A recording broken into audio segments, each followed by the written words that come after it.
Thing I got a 2026. It is a diesel not a diesel, a 2500 Chevy Silverado, and it's got a Bose system. I'm removing this panel out, everything out.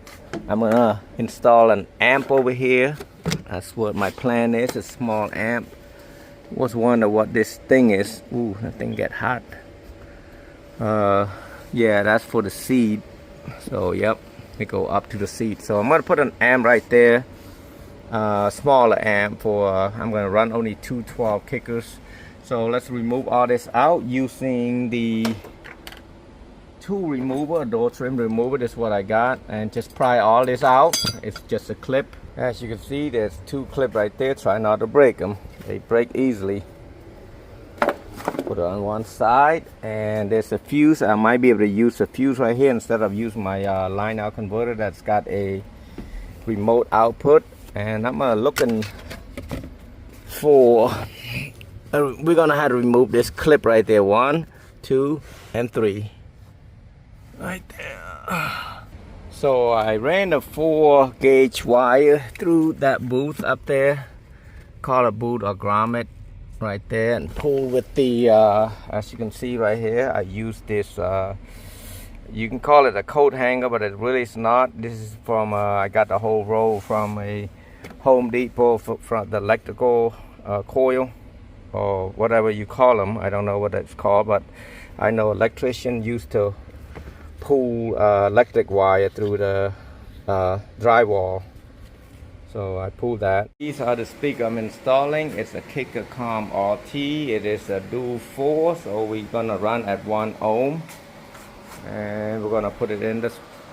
I'm gonna tap one of the speaker right here. I guess I got a news that my friend told me that you do not have to worry about a positive or negative as long as you got the right plug for it. So what I'm gonna be doing, I'm gonna come over here and go down here and grab those wires right here. So at this point, I'm using the kiss lock, which got a positive and negative. So basically, I'm gonna put gray, black, white, black to one side, and then white and gray to one side, which is positive or negative. And I'm just gonna do the right way, I believe. I'm using this, what is that? It's an F20, what was that? It's right here, right there. So I'm gonna put it like this, since I didn't have any adapter for this. See, if it pop, it'll pop the fuse right there. I'm gonna plug the RCA jack. I'm gonna put the white and gray to the yellow, and then white, black, gray, black to the yellow and black. Now I did use a T-tap to make it a lot easier. See that? The T-tap. So I got it in there, make sure it's good. Plug it in. So I slide these two right there with the remote. I can just run it underneath there, and the power I slid it through there and go in that side. So you got that ground right there, sand it really good. I didn't want to go through there because it will touch water. I didn't want that, so I put it on here. It's a small amp that we're installing, nothing big fancy. Now if you got something fancy, you got to use the professional bolts. Yep, nuts and bolt. Basically you can use nuts and bolt, but this is just basic. But I put 2 of them. I'm just showing you one, but I put 2 of them. Right now I'm gonna put a ferrule in here. I'm gonna push it in there. When it's done, see that it's gonna go in nice and smoothly. And I'm gonna about take this insulation about 1 inch off the remote first, because that's the smallest wire, and then I'm gonna start with ground and power. So basically this black is ground from here. I gotta tap that in to get it locked in, and then power over here, and then speaker wire. I ran a 12 gauge speaker wire. That way I got it long enough and it's thick enough, because it's gonna go to 2 speakers.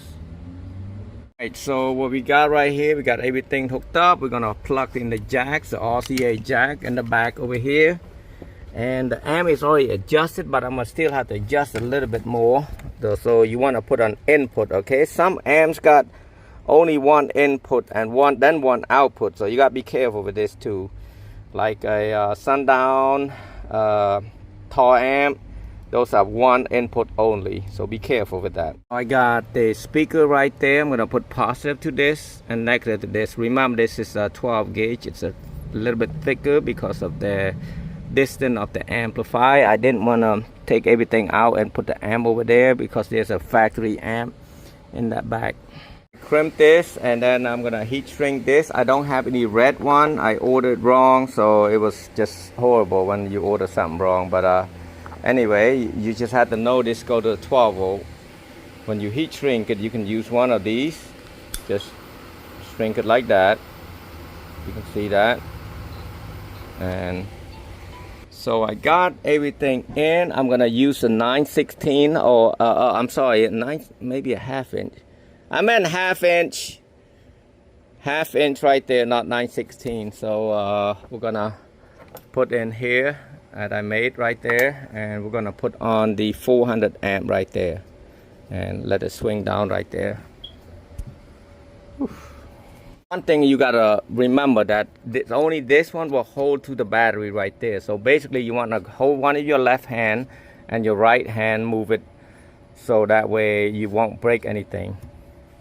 And here it is, and then I'm gonna put the wire loom around it and zip tie to something and call it a day.